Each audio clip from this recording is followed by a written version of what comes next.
নড়াইলের কালিয়া উপজেলা স্বাস্থ্য কমপ্লেক্সে দেখা দিয়েছে চিকিৎসক সংকট, যার ফলে ভোগান্তিতে পড়েছেন সাধারণ মানুষ। উপজেলাবাসীর একমাত্র এই স্বাস্থ্য কমপ্লেক্সে চিকিৎসা নিতে আসা রোগীরা দীর্ঘ লাইন দিয়েও ঘন্টার পর ঘন্টা অপেক্ষায় থাকছেন। দীর্ঘক্ষণ প্রতীক্ষার পরও অনেকে ডাক্তারের সাথে সাক্ষাৎ না পেয়ে বিনা চিকিৎসায় ফিরে যাচ্ছেন। ভুক্তভোগী একজন রোগী বলেন, সকালে ডাক্তার দেখাতে এসে কাউকে না পেয়ে প্রায় 1 ঘন্টা অপেক্ষার পর অবশেষে বিনা চিকিৎসায় বাড়ি ফিরতে হয়েছে। 10:30 বাজে।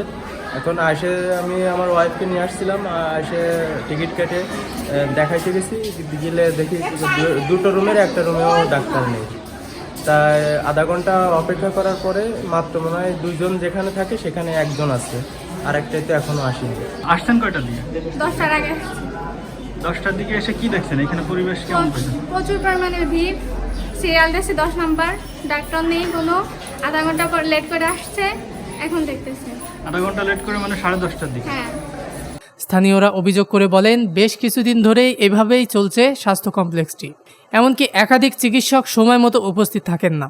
এছাড়াও কোনো কোনো চিকিৎসকের অফিস খোলা থাকলেও ভেতরে চিকিৎসক থাকেন না। হাসপাতাল সূত্রে জানা যায়, উপজেলা স্বাস্থ্য কমপ্লেক্সে মেডিকেল অফিসার ও বিশেষজ্ঞ চিকিৎসক সহ মোট 35টি পদ থাকলেও বর্তমানে 7 জন মেডিকেল অফিসার এবং 3 জন বিশেষজ্ঞ চিকিৎসক সহ মোট 12 জন ডাক্তার কর্মরত রয়েছেন।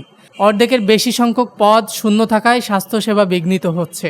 অভিযোগ উঠেছে, কর্মরত 3 জন বিশেষজ্ঞ চিকিৎসকের কেউই নিয়মিত নন, ফলে বেশিরভাগ সময় তাদের হাসপাতালে ডিউটি করতে দেখা যায় না। এ সকল বিষয়ে কালিয়া উপজেলা স্বাস্থ্য ও পরিবার কল্যাণ কর্মকর্তা ডাক্তার আব্দুর রশিদ বলেন, হাসপাতালটির মোট পদ সংখ্যা প্রায় 3 ভাগই শূন্য, যার কারণে চিকিৎসক স্বল্পতা দেখা দিয়েছে। এছাড়াও যারা কর্মরত আছেন তারা ট্রেনিং সহ বিভিন্ন কারণে উপস্থিত থাকতে পারেন না, যার ফলে এমন পরিস্থিতির সৃষ্টি হয়েছে। কর্মরত চিকিৎসকরা নিয়মিত উপস্থিত থাকতে পারলেও এ পরিস্থিতির কিছুটা উন্নতি হবে বলে তিনি মনে করেন। মেইন কারণ হচ্ছে আসলে আমাদের ডাক্তার সংখ্যা।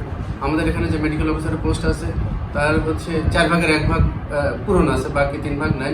তারপরে যারা এখানে কর্মরত আছে এর ভিতরে একজন ফাউন্ডেশন ট্রেনিংয়ে আছে, 2 জন ট্রেনিংয়ে হচ্ছে যে মাসে কিছু ট্রেনিং থাকে আমাদের, এই ট্রেনিংয়ে আছে, একজন নাইট ডিউটি করছে।